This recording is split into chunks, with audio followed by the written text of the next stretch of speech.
Report पेश करते हैं vice chairman IPS Chaudhry Tariq Haveli Lakha से। पंजाब में मुल्की तारीख के पहले ग्रीन पुलिसिंग यूनिट का इफ्तिताह। लाहौर मुल्क भर में पेट्रोलिंग के लिए पहली इलेक्ट्रिक गाड़ी पंजाब का एजाज। वजीर आला मरियम नवाज शरीफ ने पाकिस्तान की तारीख के पहले ग्रीन पुलिसिंग यूनिट का इफ्तिताह कर दिया। वजीर आला मरियम नवाज शरीफ ने ग्रीन पुलिसिंग यूनिट की इलेक्ट्रिक पेट्रोलिंग गाड़ी का मुआयना किया और इलेक्ट्रिक व्हीकल को खुद ड्राइव किया। लाहौर में पहली जदीद तरीन BYD इलेक्ट्रिक ट्रैफिक से पेट्रोलिंग की जाएगी।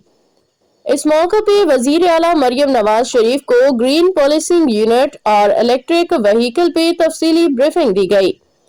दौरान ब्रीफिंग बताया गया कि माहौल दोस्त इलेक्ट्रिक गाड़ी की रेंज 410 किलोमीटर फी चार्ज है। इलेक्ट्रिक गाड़ी 30 से 80% तक तकरीबन 30 मिनट में तेजी से चार्ज हो जाती है।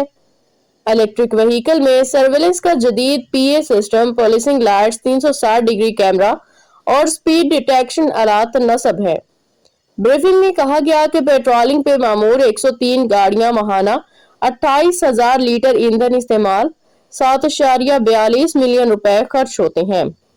इलेक्ट्रिक गाड़ियों से सालाना फी गाड़ी तकरीबन 4500 लीटर ईंधन के बचत, ऑपरेशनल लागत में कमी और जीरो कार्बन अखराज होगा।